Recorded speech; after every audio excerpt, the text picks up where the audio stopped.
ஸ்ரீமாத்ரே நமக. நம்முடைய ஸ்ரீ வித்யா சேனல் நேயர்கள் அனைவருக்கும் என் அன்பான வணக்கம். ஏற்கனவே நம்ம குரு பெயர்ச்சி பலன்கள், சனி பெயர்ச்சி பலன்கள், ராகு கேது பெயர்ச்சி பலன்கள், ஆண்டு பெயர்ச்சி பலன்கள் வெளியிட்டோம். எல்லாரும் கேட்ட கேள்வி என்னன்னா, மாத ராசி பலன்கள் வெளியிடுங்க அப்படின்னு கேட்டாங்க. அந்த வகையில் ஒவ்வொரு தமிழ் மாதமும் அந்த மாதத்திற்கான ராசி பலன்கள் வெளியிட்டுக்கிட்டு இருக்கோம். அதை பார்த்து ரொம்ப பேர் நல்லா இருக்குது, ரொம்ப சிறப்பாக இருக்குது, இதை நீங்கள் தொடர்ந்து பண்ணுங்க அப்படின்னு சொன்னாங்க.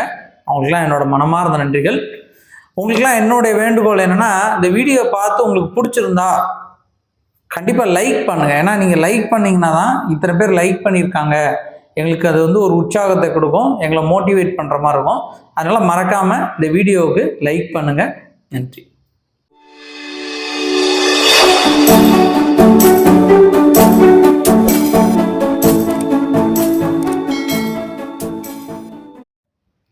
கடக ராசிக்கு இந்த 2025ஆம் ஆண்டு மார்கழி மாதம் எப்படி இருக்கு அப்படின்னு பார்த்தோன்னா, ரொம்ப கவனமாக இருக்க வேண்டிய மாதம். ஏன்னா கடக ராசிக்காரங்க தான் நிறைய பேர் எனக்கு மெசேஜ் பண்ணிக்கிட்டே இருக்காங்க, கடக ராசிக்கு எப்படி இருக்கு சார் அப்படின்னு கேட்டுகிட்டே இருக்காங்க. ஏன்னா அஷ்டம சனியோட தாக்கம் இருக்கு இந்த கடக ராசிக்கு. அதனால கடக ராசிக்காரங்களுக்கு குறிப்பாக தேக பலத்தில் பாதிப்பு ஏற்படும். உடலில் வலிகள், தூக்கமின்மை, நரம்பு வலிகள், சத்து குறைபாடு, நோய் எதிர்ப்பு சக்தியின்மை இதெல்லாம் ஏற்படும். அதே போல் படிப்பு ரொம்ப கம்மியாக இருக்கும். ஞாபக மறதி அதிகமாகவும், நம்ம படித்ததை டக்குன்னு மறந்துடுவோம். படிப்பில் அக்கறையின்மை ஏற்படும். அதே போல் வேலை, ஏதாவது நம்ம என்ன வேலை பார்க்குறோமோ அந்த வேலையில் கவனச்சிதறல் ஏற்படும். கவனச்சிதறல்னால் என்னென்னா, இந்த வேலையில் இருந்து கொண்டே வேறு சிந்தனையில் இருப்பது. அப்போ படிக்க நினச்சி புக் எடுத்துகிட்டே வேறு சிந்தனையில் இருப்பாங்க. அப்போ நம்ம ஒரு முறைக்கு இருமுறை சொன்னால் தான் அந்த கடகராசிக்காரங்க கேட்பாங்க அப்படிங்கிற சூழ்நிலை இருக்குது. ஏன்னா மூளைக்கு ரத்த ஓட்டம் கம்மியாக இருக்கும். அதனால் ரத்த விருத்தியான உணவுகள் சாப்பிடணும். ஒரு விஷயங்கள் நம்ம திட்டமிட்டு சரியாக செய்ய வேண்டும். அதே போல் கடகராசியை சேர்ந்தவர்களுக்கு தொழில் செஞ்சுட்டு இருக்கவங்களுக்கு தொழிலில் முன்னேற்றம், வளர்ச்சி ஏற்படும். ஏன்னா குரு பார்வை இருக்குது, குருவுடைய பார்வை பலன் அதிகமாக இருக்குது. 2ஆம் வீட்டை பார்ப்பதால் ரொம்ப சிறப்பான நன்மைகளை கொடுக்கக்கூடிய குரு. அதனால் குருவினால் நன்மைகள் உண்டு. அதனால் தொழில் செய்யக்கூடியவங்களுக்கு வளர்ச்சி, முன்னேற்றம் இதெல்லாம் இருக்கும். ஆனால் கவனம் தேவை, ரொம்ப கவனமாக இருக்கணும். அஷ்டம சனி நடந்து கொண்டு இருப்பதனால் நம்ம யாரையும் நம்பியோ யாருக்கு எது கொடுத்தோ ஏமாந்து கொள்வோம் அப்படின்ட்டுருக்கு.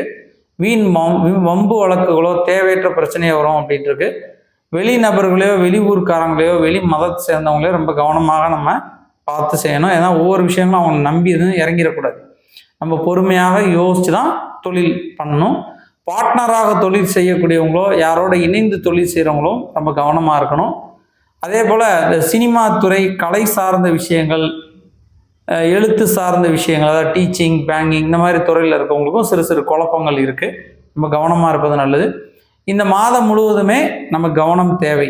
சிறு சிறு சஞ்சலங்கள், சிறு சிறு மன போராட்டங்கள், சிறு சிறு உடல் வலிகள், ஞாபக மறதிகள், அக்கறையின்மை, கவனச்சிதறல்கள் இதெல்லாம் ஏற்படும். ரொம்ப கவனமாக இருப்பது நல்லது. இந்த மார்கழி மாதத்தில் கவனமாக இருக்க வேண்டிய ராசிகளும் முக்கியமானது கடகராசி. இருந்தாலும் இந்த கடகராசிக்காரங்களுக்கு சுவாமி சந்திரனே சூடி இருக்கக்கூடிய தெய்வங்கள், பெண் தெய்வங்கள் வழிபாடு செய்வது ரொம்ப ரொம்ப விசேஷமானது. அதே போல் ஆஞ்சநேயர் வழிபாடு செஞ்சிங்கன்னா அந்த சனியினால் வரக்கூடிய பாதிப்புலேருந்து விடுபட முடியும். அஷ்டம சனி நடந்துகிட்டு இருக்கிறதுனால ஆஞ்சநேயர் வழிபாடு செய்யுங்க. மனபலம், உடல் பலம் கிடைக்கும். கடகராசிக்கு இந்த மாதம் முழுவதுமே தேவை மனபலமும் உடல் பலமும். மனதில் தைரியம் இருக்க வேண்டும், உடலிலும் தைரியம் இருக்க வேண்டும். அதனால் ஆஞ்சநேயர் வழிபாடு செய்யுங்க, நன்மைகள் கிடைக்கும். ஸ்ரீமாத்ரே நமக. தெய்வீக பொருட்கள், ஆன்மீகம் சார்ந்த பொருட்கள், பாசிட்டிவ் எனர்ஜி உள்ள பொருட்கள் நிறைய பேர் நம்ம கேட்டதுனால எல்லோரும் பலனடையணும் அப்படிங்கிற உயர்ந்த நோக்கத்தோட சில தெய்வீக பொருட்கள் நம்ம மக்களுக்கு கொடுக்கலாம் அப்படின்னு சொல்லி குறைந்த லாபத்தில் பயனடையணும் என்ற உயர்ந்த நோக்கத்தோடு நம்ம பண்ணிக்கிட்டு இருக்கோம். அதாவது ருத்ராட்ச மாலை, கருங்காலி மாலை, ஸ்படிக மாலை, தேவதாரு மாலை, அதுபோக கோமதி சக்கரம், வலம்புரி சங்கு, விஷ்ணு சக்கரம், வாஸ்து யந்திரங்கள், குரு யந்திரம், மகாலட்சுமி யந்திரம், ஆடலா சோவிகள், ராஜசோழி, மகாலட்சுமி சோழி, கௌரி சோழி, இப்படி நிறைய தெய்வீக பொருட்கள். குன்றின்மணியில் சிவப்பு கருப்பு குன்றின்மணி, வெள்ளை குன்றிமணி, கருப்பு குன்றிமணி, இப்படி தெய்வீகமான பொருட்கள், ராசி கற்கள், இப்படி நிறைய விஷயங்கள் ஆன்மீகம் சார்ந்த தெய்வசக்தி உள்ள பொருட்கள் நம்ம மக்களுக்காக விற்பனை பண்ணிக்கிட்டு இருக்கோம். அதை குறைந்த லாபத்தில் பண்ணிக்கிட்டு இருக்கோம்.